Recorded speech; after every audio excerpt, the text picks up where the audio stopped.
Hello and welcome back to another chat with me, Curious G. Algorithms, algorithms, algorithms. They honestly sound like something straight out of a sci-fi film. But as many of us already know, they're well integrated into our society. They display what we get to see on Netflix and social media sites. Creditors are currently using them to decide whether they're going to give you, yes you alone, and they're also becoming an integral piece in deciding whether you get a job or not. All of this sounds very fun and futuristic, but it carries a very disconcerting feel with it. But why?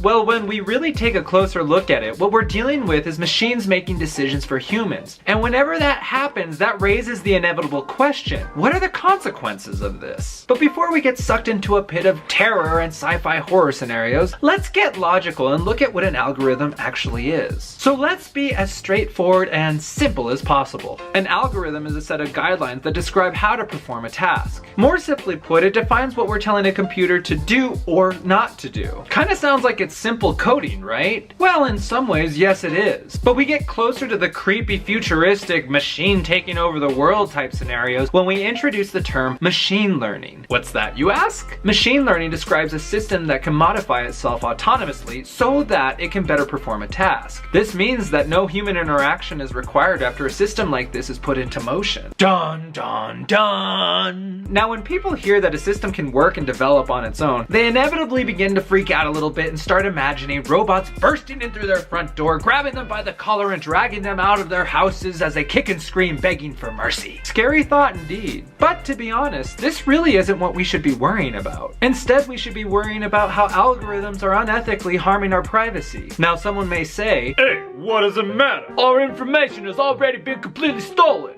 And you know what? I agree. But just because it's already happened / is currently happening still doesn't make it right. Nor does it make it something that we shouldn't be concerned about still. Right to privacy is a sacred thing. To maintain it is to respect and acknowledge the dignity of another individual. When we respect someone's privacy, we're essentially telling them that they're more than just meat sacks full of information. And we're also affirming that there are some things that not everyone deserves to know about them. We're all human, therefore we should all have the right to divulge what we want to divulge and keep sacred and secret what we want to keep sacred and secret. The problem is that algorithms come in and strip an individual of this right. How, you ask? Well, consider this. An algorithm is only as good as the information that it receives. This means that in order to learn your behaviors and habits, it continually has to gather information on what you do. Why do you think Google logs every click you make and watches every trend you follow? Why do you think like and dislike buttons exist? And why do you think every site uses cookies? Side note, it's really messed up. Cookies are such a wonderful thing and you turn it for evil. But I digress.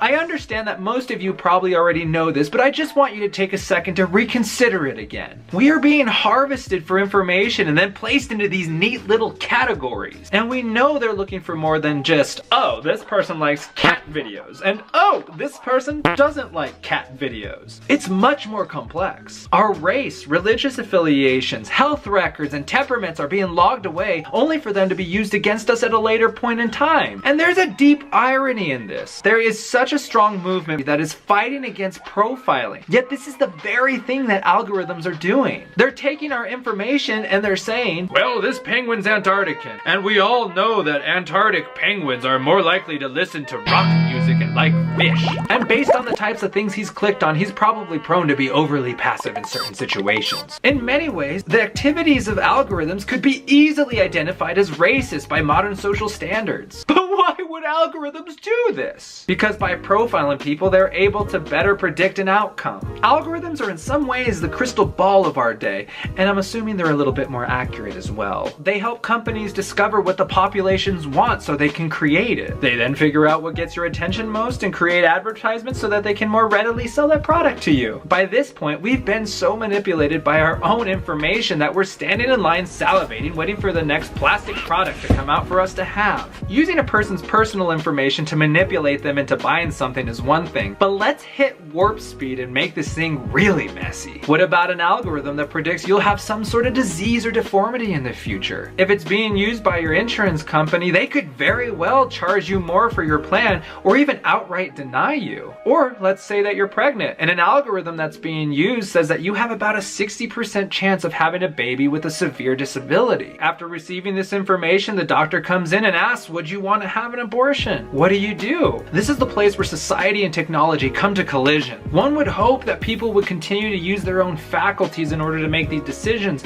but what we're seeing in society is that things are becoming more and more automated. What this means is that people are then saying, trust the algorithm, do what it says because it's unbiased, it's only dealing with the facts. How could it be wrong? Well, this is where deeper inquiry needs to be done. When thinking about algorithmic involvement in crucial matters, we have to ask the question, who's developing them? Well, I went ahead and did some poking around, and it should come as no surprise to anyone that outside of the government, the people that are producing our algorithms are for-profit companies. This is somewhat concerning. On one level, the fact that they're being developed by for-profit companies shows that they're more interested in profit instead of aiding society, obviously. Now, this isn't inherently bad, but companies have been known to do some pretty sleazy things in the name of higher profit. Enron, Google, Facebook, etc., etc., etc. So if a company saw the opportunity to increase profit by using an algorithm in an unethical way, it wouldn't be too far-fetched to say that they would actually do it. Imagine the potential damage this could have in regards to the scenarios we discussed earlier. But you know what? Hey, let's go ahead and give these companies the benefit of the doubt and say that they are actually working for the betterment of our society.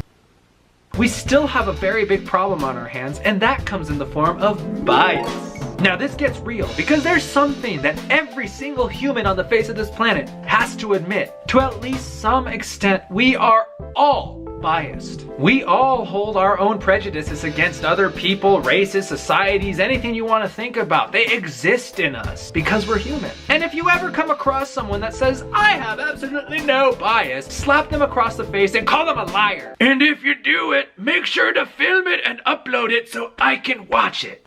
So why is this a problem again? Oh yeah, well, as mentioned before, many of us believe naively that algorithms are completely unbiased because they're simply dealing with raw data and information. But here's the thing, a created object is only as good as the one who created it. Since algorithms are created by humans, it's impossible to code without putting your own biases in, especially when we're talking about these more sensitive social cultural topics. One might say, well, this is why we only use statistically sound data. I agree, but this is undoubtedly easier said than done. Consider the ongoing debate surrounding what we should call people from Latin American countries. Do we go by the term Hispanic? Or how about Latinos? Or do we prefer to be identified by our country of origin? And that can't be racist because it's my own culture. Now I know there are some pretty well delineated definitions for these terms, but my point isn't to come and debate these with you right now. It's simply to say that if we as humans have a difficult time coming to consensus on these meanings, how in the world could we possibly expect an algorithm to treat this with the social cultural sensitivity that's needed? Perhaps I should be asking, how in the world should we even be expecting programmers to care about this in the first place? I mean, they aren't sociologists. They work with computers, and computers are not people. This is part of the problem. But this all comes full circle because it comes back to the point that we need to better know who are creating these algorithms. But the second we ask that question, we hit a roadblock. Why? Well, because the truth of the matter is, we don't know. It's pretty well shrouded in mystery. The people responsible for these algorithms aren't being transparent with us, and this is creating a potentially catastrophic problem for us. What is it? Well, in order to hear the answer to that, you'll just have to come back next week. I guess you'll just have to like, subscribe, and hit that little notification button there so that way you won't miss the next video. But yeah, I have to stop at this point because if I go any longer, no one's gonna watch. And quite frankly, I'm very impressed with you making it to this point. High five! Instead, I want to hear what you guys think. You're all very intelligent individuals with varying perspectives. Let's start a conversation. And again, if you'd like to help me out in any way, go ahead and subscribe. Or, you know, you could share this video. I'd appreciate it. Alright folks, well that's all I've got for today. So until next week, keep thinking.